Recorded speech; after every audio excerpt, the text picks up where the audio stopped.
In this video, we're going to add color and materials to our character. ZBrush uses a system called Polypaint that allows us to paint directly onto the model. Select the Skin Shade 4 material from the Materials palette. This will allow us to see the colors as we paint them. Push the Solo button to isolate the tool you're working on. You can use the arrow keys to move up and down in the tool list. We'll start with the body and fill it with a skin tone. If you click on the small colored square, it will bring up a large color picker. I find this the easiest way to select my colors. After you select your colors, click the Fill Object button. This will fill the entire object with this color.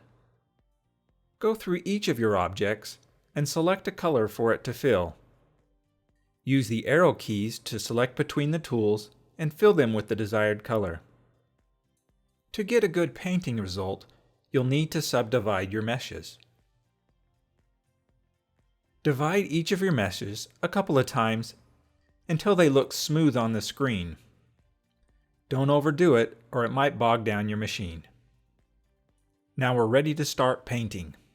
Select the Paint brush at the bottom menu and pick a color for the lips. Paint a large area over the lips. This way we won't have to try to paint in those tight spaces. Use the C button on your keyboard to activate the color picker and select the flesh tone. Use the S key to resize your brush and draw around the lips with this flesh color. To tone the lips like the skin, reduce the RGB intensity and use the Fill Object button to bring the lips closer to the skin color. I'll now add blushing on the cheeks, nose, and ear. Just so use the color picker to select the lip color and draw over the cheeks, the nose, and the ear.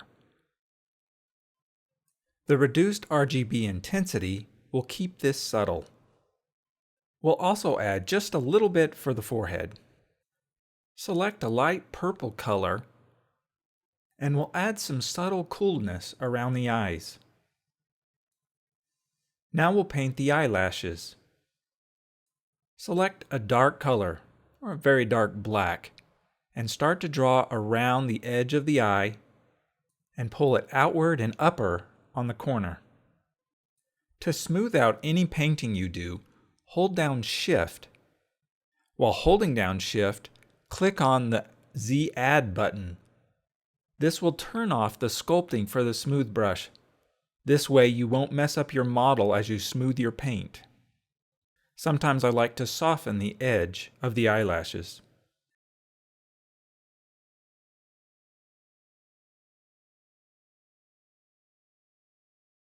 Using masking also works for painting. Hold down Ctrl and draw out where the eyebrow will go. Press C to pick the color of the hair. Remember to hold down Ctrl and tap on the canvas to invert the mask. Now draw over the eyebrows to fill that region. Now use the smooth brush to soften the edges of the eyebrows. Now we'll paint the eyes. In the Subtool menu, pick your eyes. Hold down Ctrl and draw a circle where the iris will go. Ctrl tap on the canvas to invert the mask. Select black and paint the entire area black. Select a dark blue and paint the middle of the eye, leaving some black around the edge.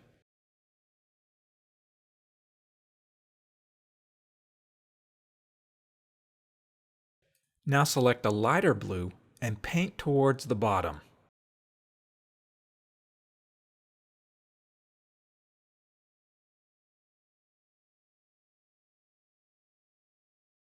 For the pupil, select black and paint a circle in the center.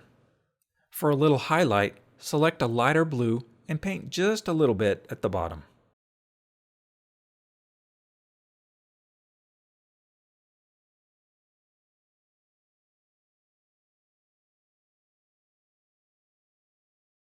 Using the blue color, I'll add just a hint of eye makeup, but keep it pretty subtle.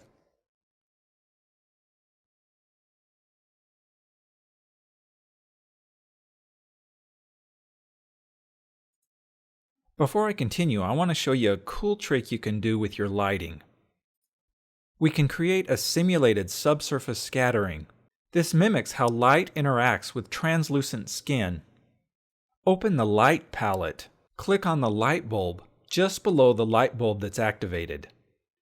Turn off the main light and you can see how this light is affecting the model. Click the white box below the sphere to pick a red color. Notice how turning on this light brings a nice warmth to our character's skin. Make sure you have the lower light selected when you change the color.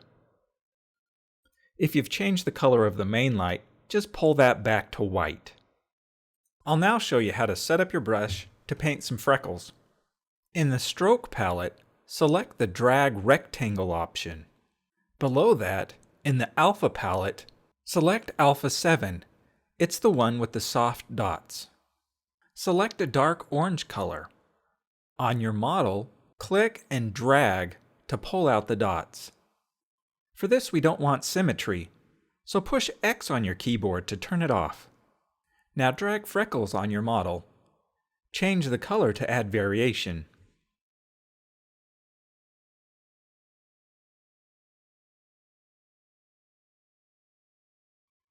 To make a nice skin texture, you can use a lighter color as well.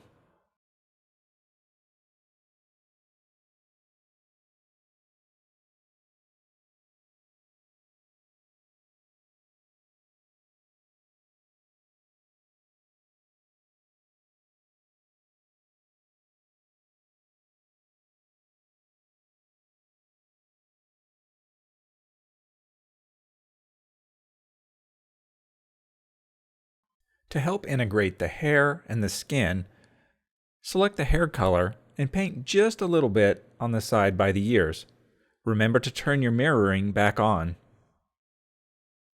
Now we'll use a material to make the eyes look shiny. Select the M button at the top. This is the material button, so when we do a fill, it will fill the object with the selected material. For the eyes, we're going to use toy plastic.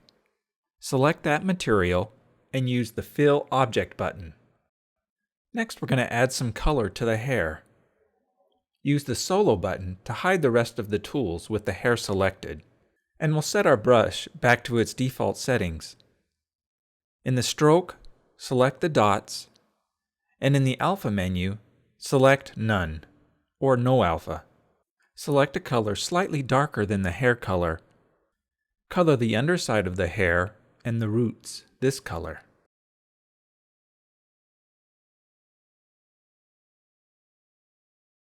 Select a lighter color and create a highlight that goes across the forms of the hair.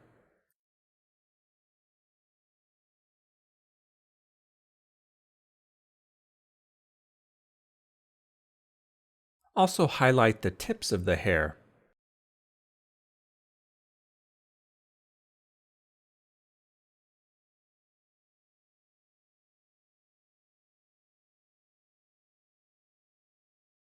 Continue to detail the hair out as you like.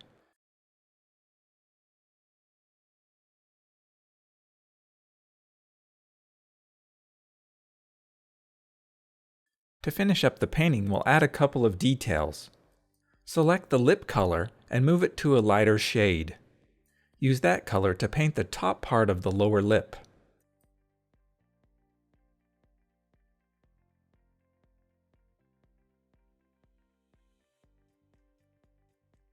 Select white, turn off mirroring, and add just a little highlight.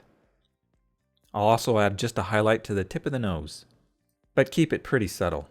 I'll change the material of the hair to soft plastic. Select Soft Plastic in the Materials menu and hit Fill Object. Notice how this darkened my hair color down a little bit. I'll fill that with a shade of red, just to bring it back to the color I want. This completes the poly painting of my character. I've posed my model, and I'll show you some of the settings to get nice renders out of ZBrushCore. On the right, I've docked the render and the light palettes. When you push the BPR button, it will render the image. At the default settings, the shadow is pretty harsh, so let's soften that up. Turn down the shadow strength and increase the shadow angle. We'll set it to about 25. When we hit BPR again, notice how this softens the shadows. The shadow is calculated based on the position of the first light. I think I like where it is right now. Now let's change the color of the background. I have a pink color selected in my color picker. Click and hold on the back button and drag it down to the color square. Notice how it changes the color of the background as we move it. For our final render, we'll increase the number of shadow rays and hit the BPR button.